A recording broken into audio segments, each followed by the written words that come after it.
Nah, adik-adik sekalian, jumpa lagi dengan Pak Seven. Hari ini kita akan belajar materi perpangkatan dan bentuk akar. Oke, sebelum kita mulai, adik-adik sekalian, harapan saya adik-adik semua masih tetap semangat dan senang untuk belajar matematika.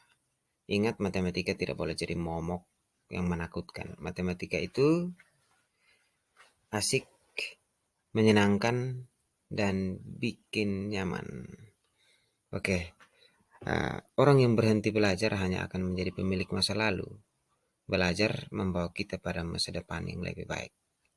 Jadi kalau adik-adik ingin supaya masa depannya baik, mari kita belajar, belajar, dan belajar.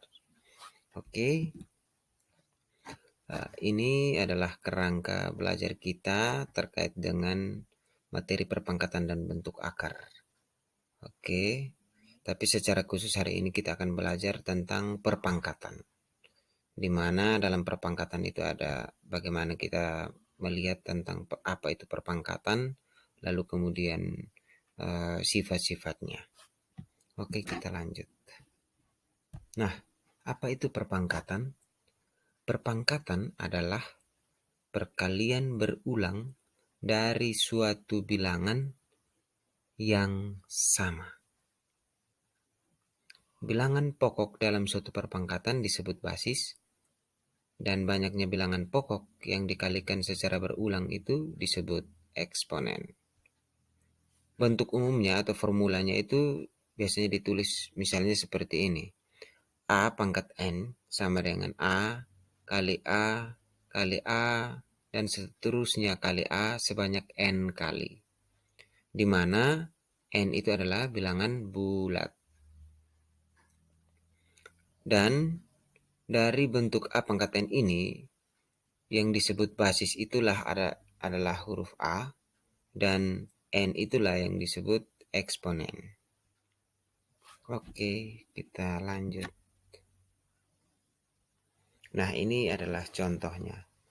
Silakan adik-adik lihat, ada beberapa contoh dan banyak sekali contoh di sini.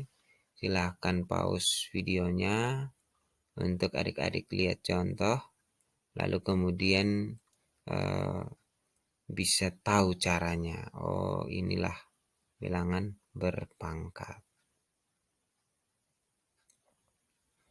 Jika contoh-contoh ini sudah cukup dimengerti, adik-adik bisa lanjutkan atau bisa juga adik-adik bisa latihan lagi dengan bilangan lain, tapi tetap memperhatikan contoh-contoh yang sudah ada.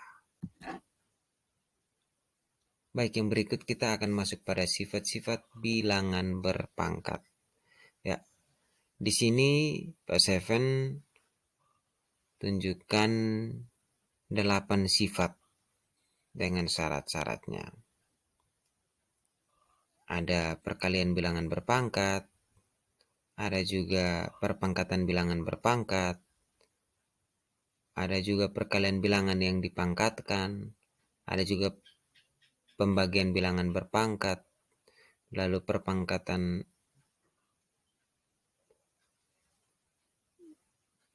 bilangan berpangkat yang pangkatnya 0, atau pangkat negatif yang kita rubah menjadi bilangan berpangkat positif. Ya. Itu kurang lebih ada beberapa sifat, silakan perhatikan baik-baik dengan rumusnya masing-masing.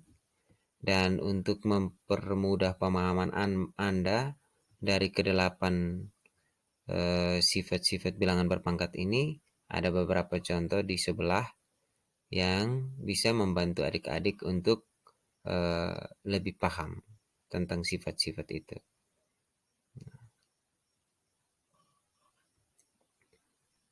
Silakan perhatikan baik-baik sifat-sifatnya dan contohnya. Adik-adik bisa pause videonya untuk kemudian melihat satu persatu sifat-sifat dan juga mengaitkan dengan contoh yang sudah ada di tampilan Anda. Oke, Yang berikut, untuk bisa membuat adik-adik lebih paham, Pak Seven sudah menyediakan kurang lebih ada 10 soal di hadapan Anda. Adik-adik bisa kerjakan ini sebagai tugas untuk memperdalam pemahaman adik-adik tentang sifat-sifat bilangan berpangkat. Nah, untuk hasilnya adik-adik bisa simpan atau tuliskan di kolom komentar. Misalnya nomor 1 hasilnya sekian. Bisa tuliskan di kolom komentar dan kita akan saling berbagi di kolom komentar. Baik, untuk pelajaran kali ini cukup dan semoga adik-adik bisa mendapatkan manfaat dari video pembelajaran singkat ini. Sampai ketemu pada video-video latihan soal berikutnya. Terima kasih, salam dan bahagia.